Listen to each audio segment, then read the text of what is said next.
முட்டை தாங்க வறுக்க போகிறேன். எண்ணெய் ஊற்றிருக்கேன். கொஞ்சம் மிளகாத்தூள் போட்டு கொஞ்சம் சால்ட். முட்டை வேக வச்சுருக்கேன், அதை போட்டுக்கலாம். முட்டை அப்படியே வறுத்துக்கலாம்.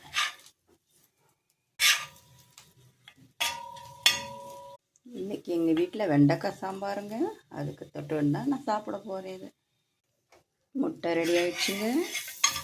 சுட சுட சாதம் இருக்குது. சாதம் கொஞ்சம் போட்டுக்கலாம். இந்த முட்டையை பக்கத்தில் வச்சுட்டு வெண்டைக்காய் சாம்பார் தாங்க சுட சுட நான் சாப்பிட போகிறேன்.